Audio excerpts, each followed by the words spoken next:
Alright fam, welcome back to the channel. I know it's been a cool minute since I dropped a video, so I apologize for the wait, but we're back at it again. Today we're going to be working on the 64 Buick Skylark. This is a LS swap Skylark, and we're going to be doing twin turbos on this. But today we're going to pick up where we left off. So we left off with the fuel system install. We went ahead and put the air motive tank and pump in the back, along with the lines, high flow filter, regulator, and we got the Phytech intake along with the fuel rails and injectors.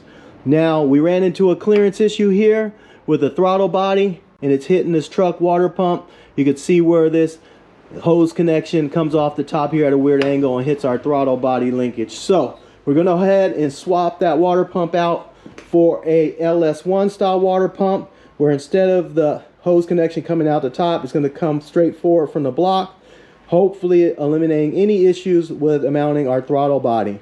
Now, these sit typically a little closer to the block, so I think we're going to have to use spacers.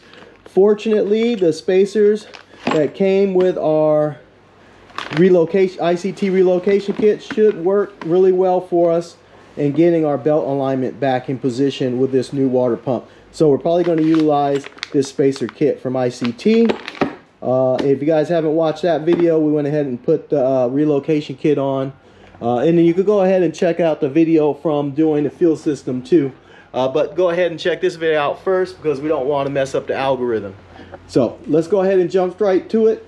We're going to go ahead and take this throttle body off and the water pump. So I'm going to throw you guys on the tripod and knock this out.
Alright, now that we got the water pump off, we're going to look at putting the new one in. I'm going to show you guys really quick the difference in pulley height. So let me take you off this tripod.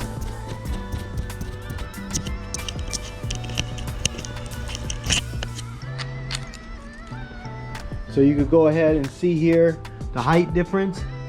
You can see where the new water pump, the pulley would ride somewhere in this area here, and then the old water pump, it's quite a bit further out. So we're gonna have to space it out somehow. Hopefully I got long enough bolts to make that happen. I know this spacer kit does have some bolts, but they don't seem any longer than the bolts that I already have. As you can see there, it actually looks shorter. So I don't know, we're gonna have to just piece it together and see what we come up with. So let me go ahead and see if I can't figure out how to space out this water pump here to be the height of that one. So hopefully you guys can see that there. Alright, so let me go ahead and get to it. I'm gonna put you guys back on tripod, and I'm gonna try to figure out how to put this back together. Alright, so we have the water pump here. I have my spacer block on two gaskets, one on the inside, one on the outside here. So, and I got these two bolts just kind of holding it in place while I line it up.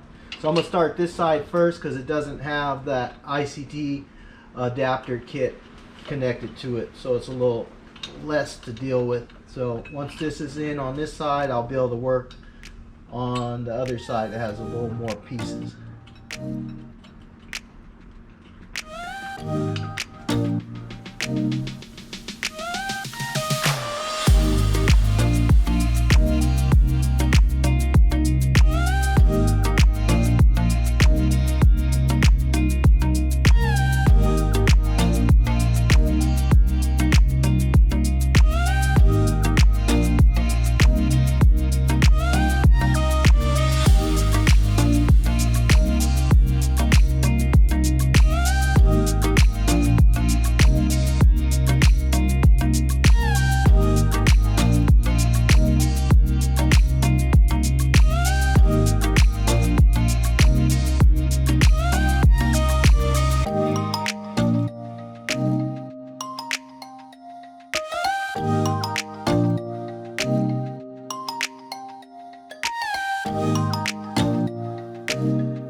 Alright guys, so I took a little research and digging around for some spare parts because I was missing some adapters that go here.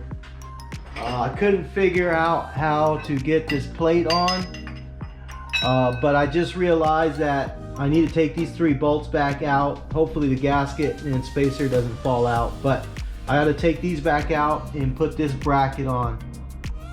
So once I do that, I will, I found some new spacers that go in here because the old ones that I just took off aren't going to fit in this configuration. But I realized the ICT kit came with some additional spacers. Again, I had to research that to figure that out. But now that I know what spacers I need, I measured them out, it should go back together right.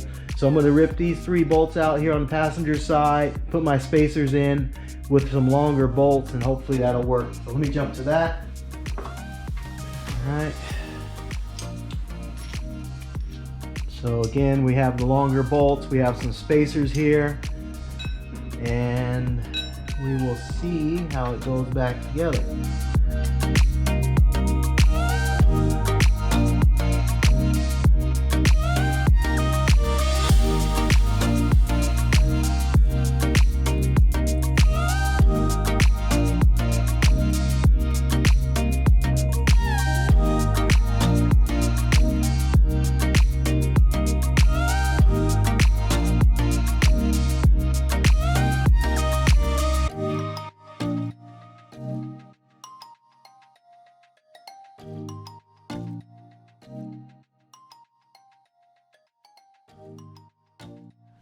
So just about done with this job.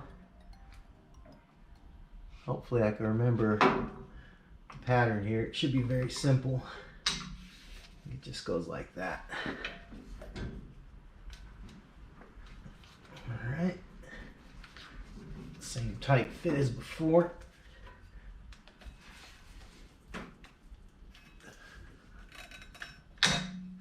Here we go.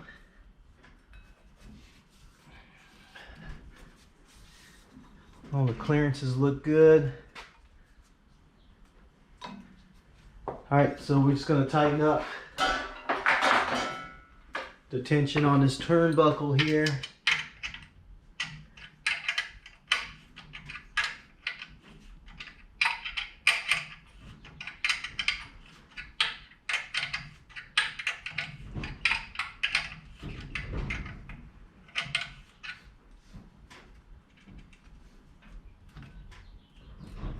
Don't want to make it too tight. That should be good there. All right. That might be a little tight, but I'm gonna leave it for now. All right, that looks good. All right, fam. So let me take you off the tripod real quick so you can see where we're at. We got the belt put back in. We got it tightened up. The alternator's back in with the ICT relocation kit. We have the spacers here behind the water pump.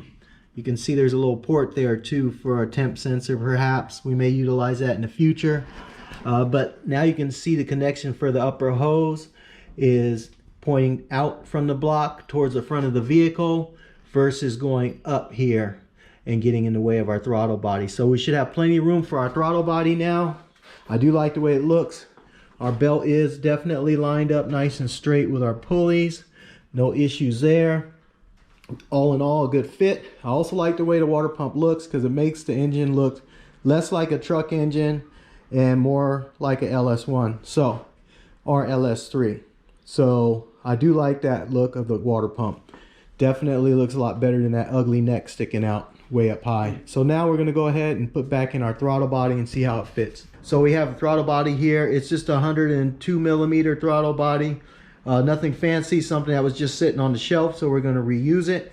I also have a adapter plate here for our throttle linkage, so we're going to use that as well. That came with a gasket, so we're going to put a gasket between that throttle linkage bracket and the throttle body. Now I'm not going to use one between the manifold and this linkage bracket because there is a O-ring at the manifold, so I shouldn't get any leaks there.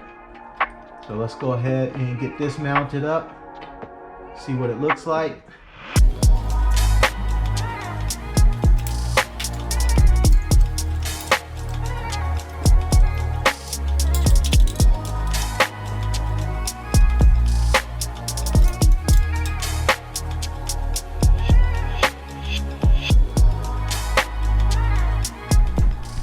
Alright, so I want to take you guys off the tripod real quick and wrap this video up. To summarize, we did put the LS1 water pump in. We have no more clearance issues here with this throttle linkage. The butterfly can open fully, so we like that. If you recall, the old water neck would come up and run right here into this throttle linkage on the cam here. So we went ahead and got the LS1 water pump in. We put the alternator back in with an ICT relocation kit. We had to find the spacers, which I had in storage. I didn't realize I was going to need them because I didn't plan on putting an LS1 pump in, but we did locate those spacers that were missing and we got that put back together. Now the throttle body's on. We got our adapter plate here for our throttle cable, so we're ready there. Again, fuel system is all done. So now next steps would be in upcoming videos, we're going to put the radiator in. We'll go ahead and build out the hot side of the turbo and run our downpipes. Now we also have the Terminator X Max that we're going to install for our fuel management system, so that'll be an upcoming video. So stick around, there's a lot more content coming on the 64 Skylark. But if you like what you saw today, go ahead and smash that like button. And if you're new to the channel, go ahead and hit that subscribe button and hit that notification bell to be notified of my next episode, because I do drop bangers weekly. And until next time, stay good, family. Peace.